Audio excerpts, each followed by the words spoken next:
Assalamualaikum warahmatullahi wabarakatuh. Waalaikumsalam warahmatullahi wabarakatuh. Pada selatnas kali ini, Katong akan ngobrol-ngobrol nih dengan Abah Desto. Abah Desto sekarang tugas di mana nih? Alhamdulillah saat ini di Mentawai, ditugaskan di Kepulauan Mentawai. Hidayatullah Kepulauan Mentawai. Di Kepulauan Mentawai. Kepulauan Mentawai, Sumatera Barat. Sumatera Barat ya. Ya. Alhamdulillah. Tugas ke sana dari tahun berapa? Setelah wisuda di STE Depok 2018, ke sana akhir Desember 2018. Akhir Desember ya. Akhir Desember. Langsung tugas ke sana. Alhamdulillah pas tugas di sana, jadi pesantren Hidayatullah Mentawai itu perintisan awal itu termasuk Ustadz Mustaqim Dalam, itu orang NTT. Jadi sekarang nih kesibukannya apa nih Pak?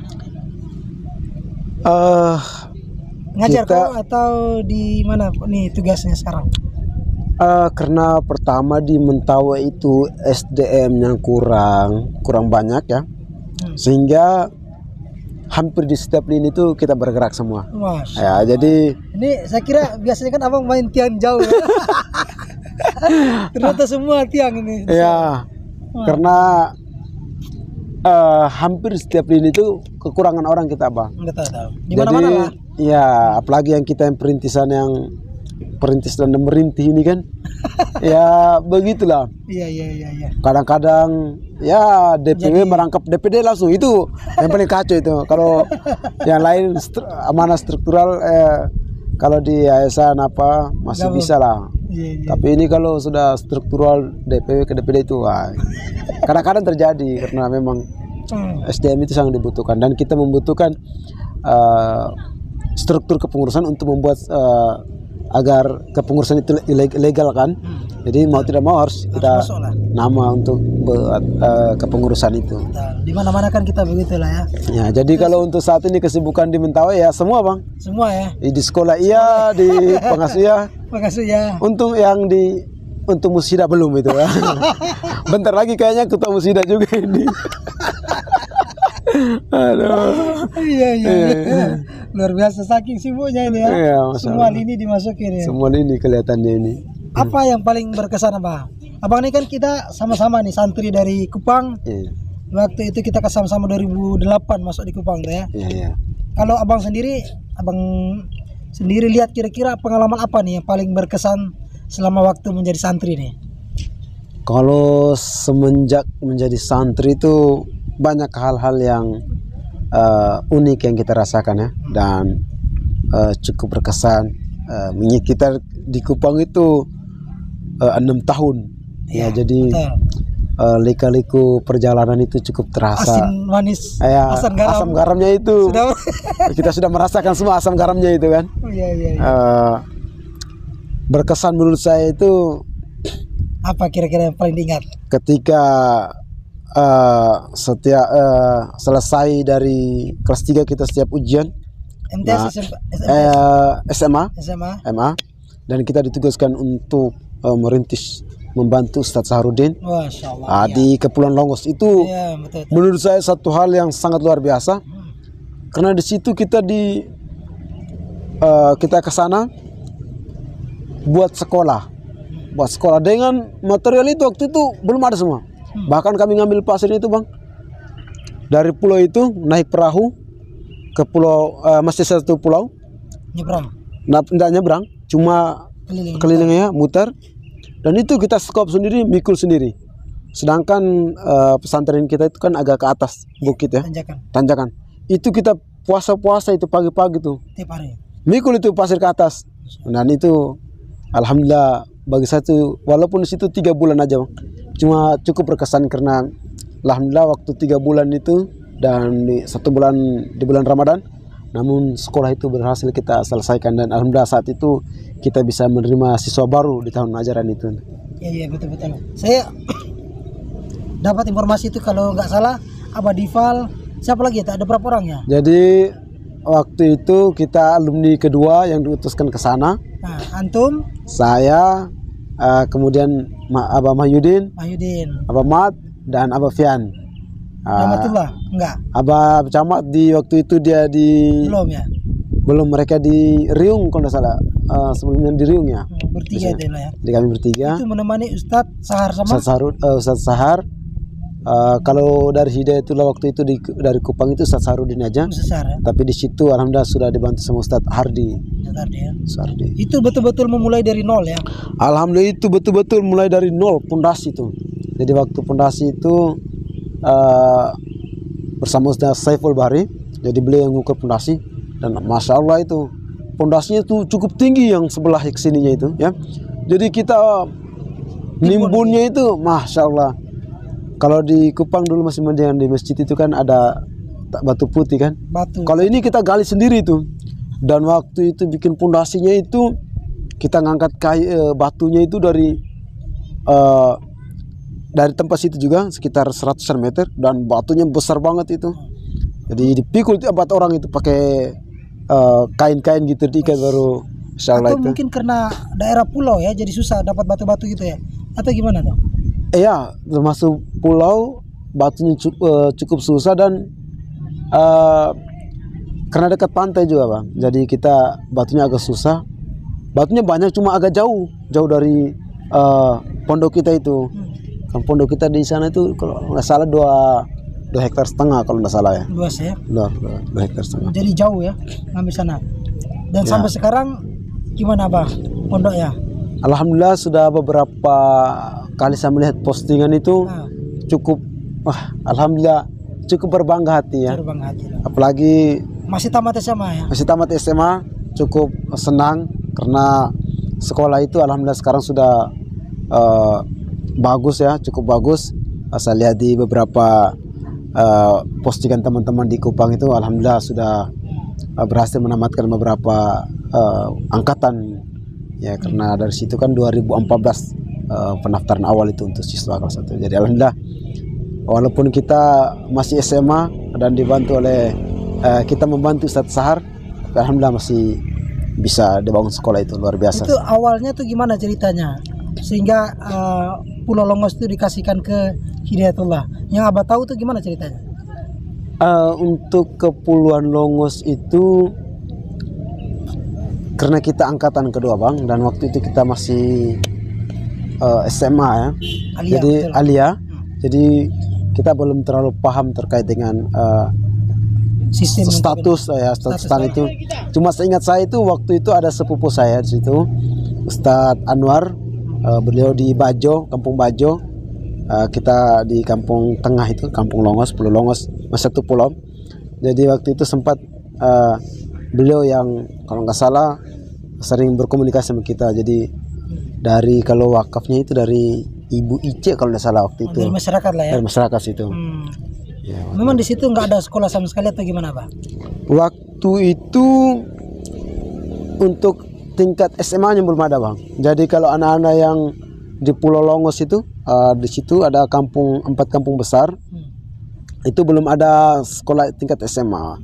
Jadi saat itu kami makanya bertekad untuk bisa, karena alhamdulillah saat itu juga masyarakat mendukung. Kenapa? Karena kalau anak-anak mau sekolah SMA mereka harus tinggal di pulau seberang. Oh, nyebrang. Namanya Pulau Bari kalau salah saat itu.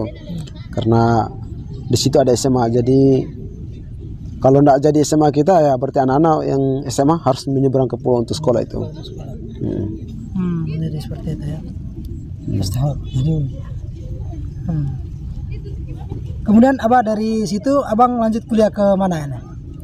Alhamdulillah setelah 3 bulan kita pengabdian.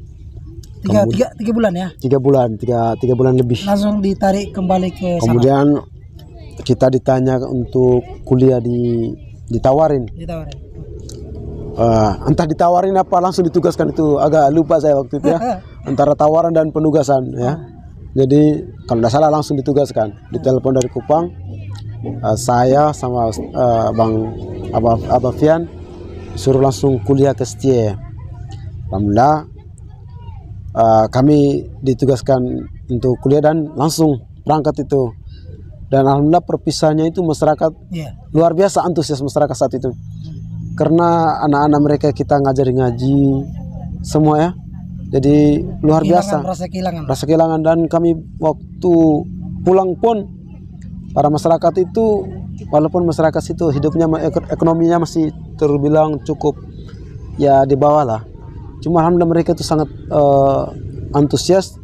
Mereka berkumpul semua dan mengumpulkan uang transport untuk kami. Saat itu kalau nggak salah sampai 3 jutaan ya? itu patungan mereka untuk kami. Masya Allah. 3 jutaan kalau nggak salah, seingat saya itu. Itu jarak dari, ini kan kepulauan ya? Ya, kepulauan. Itu dia jarak akses ke ibu kota Manggarai mana dia? Manggarai Barat. Itu berapa jaraknya tuh, berapa jauh itu Abang? Jadi kalau kita dari Labuan Bajo, ibu kota, dan kotanya Manggarai Barat itu, kita ke pulau itu menggunakan perahu itu. Kalau 2 mesin itu 3 jam kalau tidak salah. 3 jam. Jauh itu. 3 jam, ya, cukup jauh. Jauh. Itu 3 jam. Ya, dari 3 jam dari penyeberangan antara ibu kota kabupaten ke pulau. Kalau dulu kan pondok kan belum punya nih. Kalau Abang mereka keluar masuk atau pergi kembali ke Kupang misalnya lewat Manggarai itu gimana? Waktu itu memang alhamdulillah ya, masyarakat situ sangat Membantu lah ya. membantu kata. Jadi kalau kita rencana, karena dulu itu pulau itu kan di pulau ya, jadi barang-barang itu cukup mahal. Iya. Cukup barang-barang mahal. Jadi biasanya kami belanja itu di kota Labuan Bajo. Biasanya kalau mau ke sana kami